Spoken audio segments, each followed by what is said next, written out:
ఆంధ్రజ్యోతి పత్రిక ABN news channel అధిపతి వేమూరి రాధాకృష్ణ గారు ఒక పాత్రికేయుడే అయినప్పటికీ కూడా తరచుగా వార్తల్లోని వ్యక్తిగా ఒక వివాదాస్పదుడిగా ఈ సమాజం ముందుకి తరచూ వస్తూ ఉంటారు. ఆయన మీద చాలామంది కత్తిగట్టినట్లు పరుషమైన పద్యాలంతో పోస్టులు పెడతా ఉంటారు. ఒక లాయర్ అయితే ఆయన మేనరిజాన్ని కూడా అనుసరిస్తూ ఆయన్ను చాలా కించపరిచే విధంగా అనేక వీడియోలు కూడా చేశారు. అయితే ఆ వీడియోలన్నీ కూడా లక్షల్లో చూశారు. ఇది రాధాకృష్ణ గారికి సంబంధించిన ఒక అంశం అయితే ఆయన ఈరోజు అంటే సెప్టెంబర్ 7వ తేదీన ఆంధ్రజ్యోతి దినపత్రికలో కొత్త పలుకు శీర్షికతో ఒక వ్యాసాన్ని రాయించారు. దీంట్లో ఒక పేరాలో ఆయన ఏమంటారంటే బుడమేరు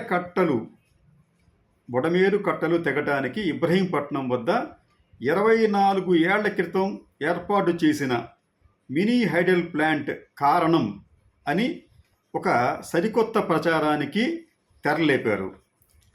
జగన్ రోత మీడియాలో చేస్తున్న ప్రచారం నిజమని రుజువు చేస్తే ఆ ప్లాంట్ను మా సొంత ఖర్చుతో తొలగించడానికి సిద్ధంగా ఉన్నాం. మా ప్లాంట్ వల్ల ప్రజలకు ఇబ్బంది కలిగిందని రుజువు చేస్తే దాన్ని జగన్ అండుకోకు ఇచ్చేస్తాం. ఇది రాధాకృష్ణ గారు చెప్పిన ఒక వ్యాసంలోని ఒక పేరా. ఇది ఎందుకు ఆయన రాయాల్సి వచ్చింది అంటే ప్రస్తుతం విజయవాడ నగరంలో దాదాపు 50% బుడమేరు వరదలో చిక్కుకొని విలవెల్లాడుతోంది. ఇంకా కూడా వరద నీరు పూర్తిగా తొలగిపోలేదు. కొన్ని ప్రాంతాల్లో ఇంకా పెరుగుతూనే ఉంది. అయితే ఈ వరద నీరు ఇలా పెరగటానికి కారణం అనేకం ఉండొచ్చు, కానీ ఈ అనేకమైన కారణాల్లో ఒకానొకటి ఈ పవర్ ప్లాంట్ అంటే యాక్టివ్ హైడల్ పవర్ ప్లాంట్, ఇది రాధాకృష్ణ గారిది చిన్న పవర్ ప్లాంట్. నిజానికి అది 1.4 మెగావాట్ల హైడల్ పవర్ ప్లాంట్. ఇది కూడా ఒక కారణం అవుతోంది అన్న తీవ్రమైన ఆరోపణలు వస్తున్న నేపథ్యంలో రాధాకృష్ణ గారు దానికి స్పందించి ఇటువంటి సవాల్ కూడా చేయాల్సి వచ్చింది. నిజానికి ఏమంటాడంటేనా దీన్ని ఈ రోత మీడియా చేస్తున్న ప్రచారం నిజమని రుజువు చేస్తే ఆ ప్లాంట్ను మా సొంత ఖర్చుతో తొలగించడానికి సిద్ధంగా ఉన్నామని చెప్పి ఒక పాయింట్. అది నిజానికి ఈ ప్లాంట్కి ఇచ్చిన ఎన్ఓసిని రద్దు చేయాలంటూ 2 సార్లు రాష్ట్ర ప్రభుత్వాలు జీవోలు కూడా జారీ చేశాయి, ఆర్డర్లు ఇచ్చాయి. ఒకటి వైఎస్ రాజశేఖర రెడ్డి హయాంలో, మరొకటి రోషయ్య గారి హయాంలో. మూడోది విటిపిఎస్ అంటే ఇది యాక్చువల్గా ఇది విటిపిఎస్కి సంబంధించి దానికి అనుబంధంగానే ఈ రకంగా ఉంటుందని చెప్పి మనం భావించాలి. చెప్తాను కారణం మీకు. అది విటిపిఎస్ కూడా ఈ పవర్ ప్లాంట్ వద్దు, అక్కడ ఏర్పాటు చేయవద్దని చెప్పి ప్రభుత్వానికి గతంలో అనేక సిఫార్సులు కూడా చేసింది. కానీ ఇవేమీ పట్టించుకోకుండా చంద్రబాబు నాయుడు గారు అధికారంలోకి వచ్చిన కొత్తలో ఇక్కడ పవర్ ప్లాంట్ ఏర్పాటు చేసుకునే అవకాశాన్ని రాధాకృష్ణకి అప్పగించారు.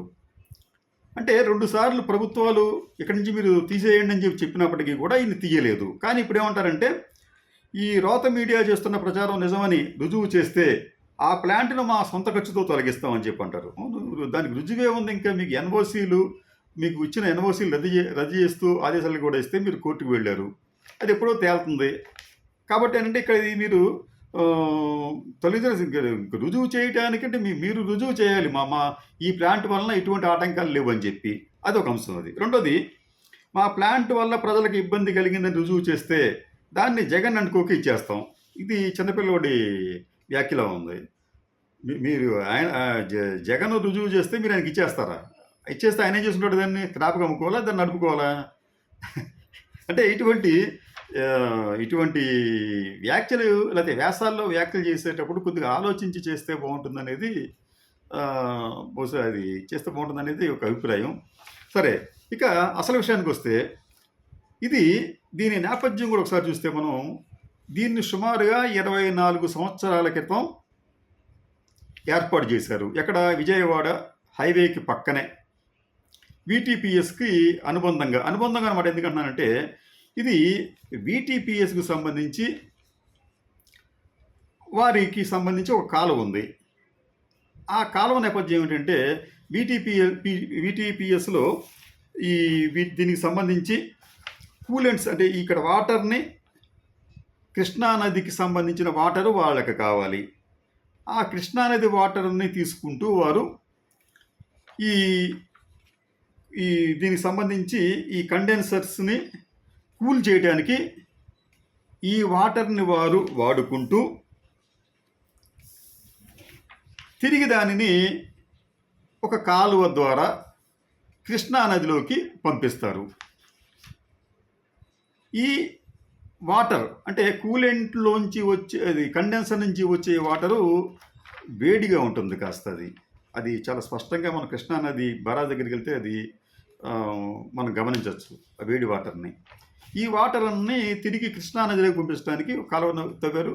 ఈ కాలువ దగ్గర దాదాపు 80 మీటర్ల పరిధిలో ఒక రెగ్యులేటర్ని కూడా నిర్మించారు. ఇక్కడే అసలు సమస్య వస్తుంది. ఈ 80 మీటర్ల రెగ్యులేటర్ నుంచి ఈ వాటరు తిరిగి కృష్ణానదిలో ప్రవేశించాలి. అయితే ఈ 80 మీటర్ల విస్తీర్ణానికి సంబంధించి ఒక 30 మీటర్ల వరకు కూడా అది రాధాకృష్ణ ప్లాంట్ కోసం చంద్రబాబు నాయుడు గారు అనుమతి ఇచ్చారు. అక్కడ అలా అనుమతి ఇవ్వడం తప్ప అంటే ఈ 80 మీటర్లు ఉంటే ఫ్లో అనేది కాస్త వేగంగా జరుగుతుంది, సజావుగా జరుగుతుంది. కానీ ఈ 30 మీటర్లకు వచ్చేటప్పటికి పవర్ ప్లాంట్ ఉండటం వలన ఈ ఫ్లోకి ఆటంకం కలుగుతోంది. అంటే కృష్ణానదిలోకి కలవాల్సిన వాటరుకి ఫ్లోకి ఆటంకం కలుగుతోంది. ఇలా ఆటంకం కలగటమే కాకుండా ఈ రాధాకృష్ణ గారి పవర్ ప్లాంట్లో పవర్ జనరేషన్కి మామూలుగా ఉన్న నీటి మట్టం కన్నా కూడా ఇంచుమించు 1 మీటరు పైనే, దాదాపు సుమారు 1 మీటరు ఎత్తు వరకు నీరు ఉంటే వీరి కార్యకలాపాలు సజావుగా సాగుతాయి. కాబట్టి అంటే వీరు ఉద్దేశపూర్వకంగా కొంత ఎత్తును మెయింటైన్ చేస్తున్నారు వాటర్ లెవెల్కి. ఇలా ఎత్తును మెయింటైన్ చేయటం వలన ఈ వాటరు ఫ్లో అనేది సజావుగా జరగకపోగా అక్కడ ఆగిపోయి అది మళ్ళీ కొంత ప్రవాహం వెనక్కి తన్ని కండెన్సర్ సామర్థ్యాన్ని తగ్గిస్తోంది. ఫలితంగా ఈ విద్యుత్ ఉత్పాదన అనేది వీటీపీఎస్లో తగ్గుతోంది. ఎంత తగ్గుతోంది? వాళ్ళ అంచనా ప్రకారం రోజుకు దాదాపు 10 లక్షల యూనిట్ల విద్యుత్ అనేది అక్కడ తగ్గిపోతుంది అనేది వీటీపీఎస్ వాదన. అంటే వీటీపీఎస్ సంబంధించి ఎవరైనా అధికారికంగా ఇట్లా నిర్ధారించి చెప్పారా అంటే ఖచ్చితంగా దీనికి సంబంధించి 2002-2004 మధ్యన ఈ వీటీపీఎస్కి సంబంధించి ఏపీ జెన్కోకు సంబంధించి చైర్మన్గా ఉన్న పార్థసారథి గారు, ఆయన అప్పట్లో రాష్ట్ర ప్రభుత్వానికి ఒక లేఖ రాస్తూ ఈ రాధాకృష్ణ గారి పవర్ ప్లాంట్ అనేది మాకు ఒక అడ్డంకిగా మారింది. ఈ ప్లాంట్ దగ్గర నీరు ఆపడం వలన మాకు ఈ కండెన్సర్ సామర్థ్యం తగ్గుతుంది, ఉత్పత్తి తగ్గిపోతుంది, రోజుకి 10 లక్షల యూనిట్లు మేము నష్టపోతున్నాం అని చెప్పి ఆయన ఒక లేఖ కూడా రాశారు.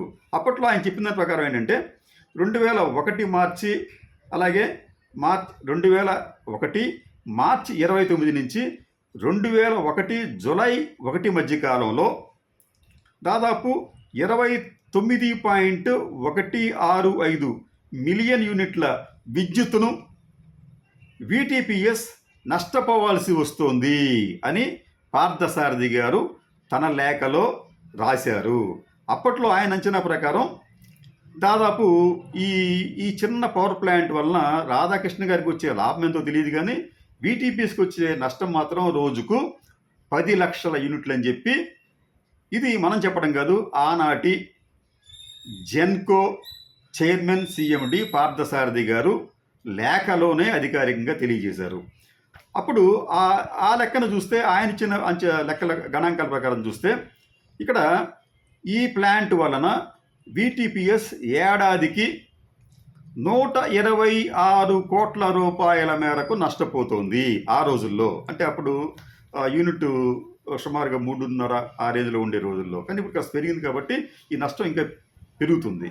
అంటే సుమారుగా మీకు సంవత్సరానికి ఈ చిన్న ప్లాంట్ వలన, రాధాకృష్ణ గారి చిన్న ప్లాంట్ వలన 126 కోట్ల రూపాయల నష్టం వస్తుందని చెప్పి పార్థసారథి గారు ఒక అంచనా వేశారు.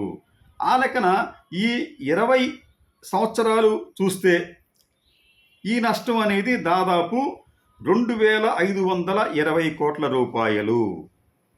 అంటే సింపుల్గా 126 కోట్ల రూపాయలు ఇంటూ 20 ఏళ్ళు ఇంటూ 20 చేస్తే అది దాదాపుగా 2520 కోట్ల రూపాయలుగా కనిపిస్తోంది. అంటే ఇదంతా కూడా 20 ఏళ్ళుగా VTPS జనరేషన్ తగ్గిపోవటం వల్ల, అంటే విద్యుత్ తగ్గిపోవటం వలన నష్టపోయింది.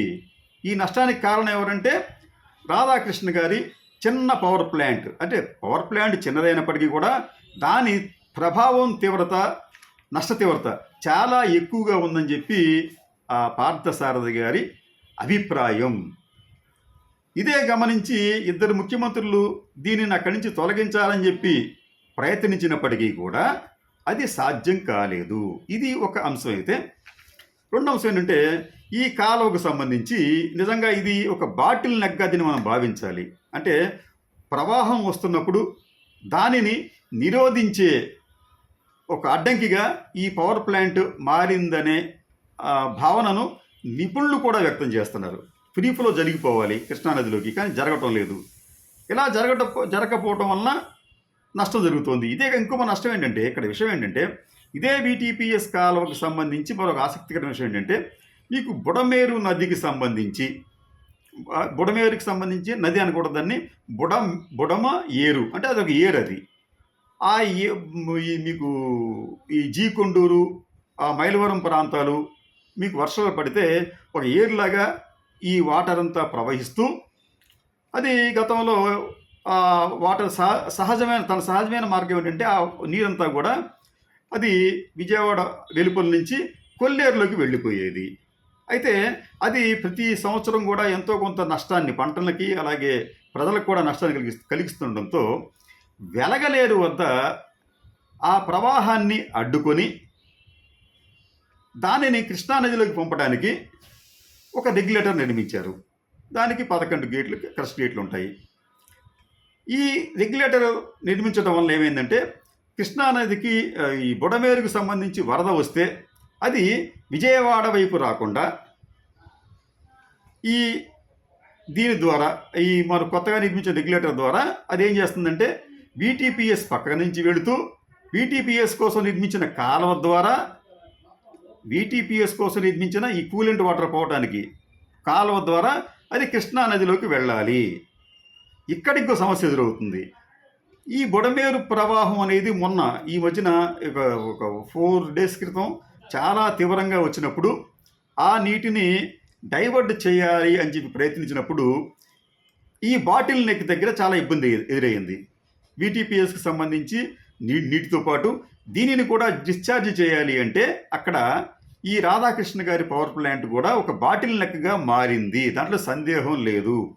ఫలితంగా ఈ నీటి ప్రవాహం అనేది తగ్గడంతో బ్యాక్ వాటర్ మళ్ళీ ఈ ప్రవాహం వలన మొత్తం VTPSకి కూడా ఇబ్బంది కలిగే పరిస్థితి ఏర్పడుతోంది అని ఒక భావన.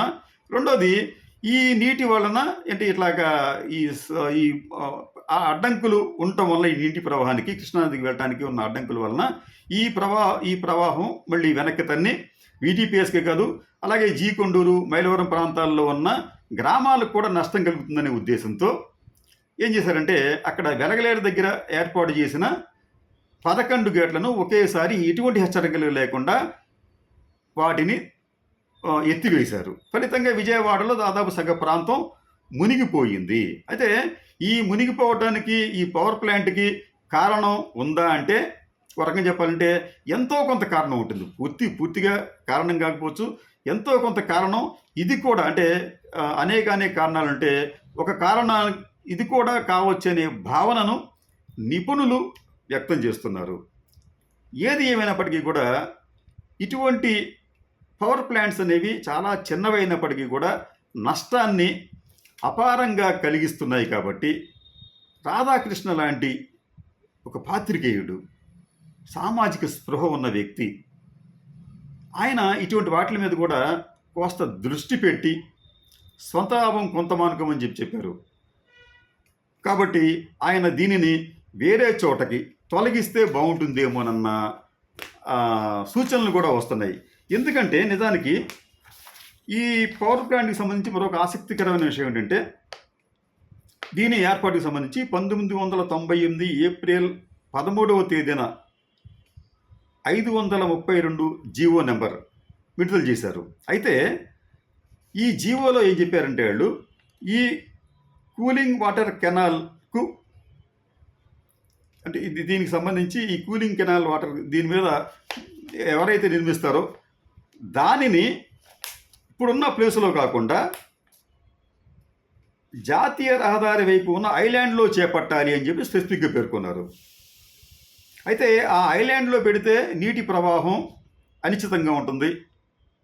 ఇక్కడైతే పెరీనియల్, ఇక్కడైతే నిరంతరం 24 అవర్స్ 365 డేస్ నీరు వస్తూనే ఉంటుంది, జనరేషన్ చేసుకోవచ్చు.